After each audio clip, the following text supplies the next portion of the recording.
Just Stop Oil, meanwhile, are boasting. I think they've got a very good point. That it's all over the front page of the Daily Mail today, they are shaping Labour's green policies. Yeah, and I'm sure Keir Starmer's woken up this morning going, thanks, guys, that's really helpful. But it's true, though, but it is isn't true. it? Of course it is. Well, apart from anything else, Dale Vince, he was meant to be on with me yesterday. He didn't dip out of it, by the way. He just wasn't able to come on. But he has admitted that he gives money to the Labour Party and he gives money to Just Stop Oil. In fact, he gives them so much money, he doesn't know how much he's given them. You know. I'll tell you what's funny, though. Do you remember not so long ago, of course, Keir Starmer launched his sort of prolonged election campaign with Labour's big banner policy, a fairer, greener future.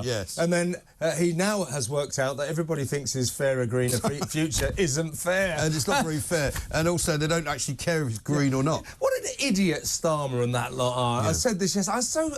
I'm bemused by these politicians who thought that if they said to everyone, we're going to make you poorer, colder, you'll have to give us hundreds of pounds of levies, you can't drive a car, you can't go to Spain on holiday, vote for me! I mean, I'm actually rather encouraged by Rishi Sunak. I know people were making fun of it yesterday, that I should be a bit more cynical, but at least he's making noises and moving in the right direction. He's saying things like, I am going to go on holiday to Europe. You know, why should I stay home? I am going to get on a plane. People shouldn't be stopped from getting on planes. You know, we should be encouraging more oil and gas exploration. We should be perhaps moving this net zero clock a little bit further away. Stop being so obsessed with it. I absolutely agree with you about Rishi. The only thing is he has to go the extra mile. He does. I mean, I was watching that person, Grant Shapps. Yes. Why is he? Why, if Rishi is saying we can't be too obsessed with this green stuff, we're going too far, too fast.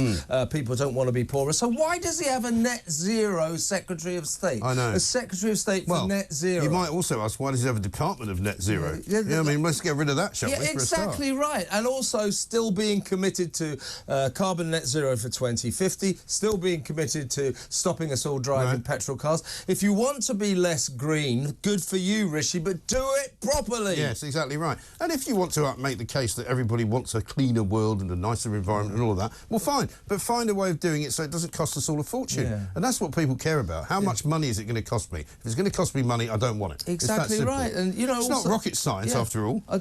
Money and also a change of lifestyle. They want us to change our lifestyles. Don't drive far, don't have a petrol car, don't have a diesel car, don't go on holiday abroad. You know, they want to change our lives as well as charging us a fortune for this, and it's no deal, guys. We're not doing it. You and I, Mike, people like you and I, we won because we were never particularly affected by all this obsession with climate change. So we just said, well, we're not going to change our lives. We just chugged on in, and now the body politic is coming towards us. It's going to meet us. All just in time for an election.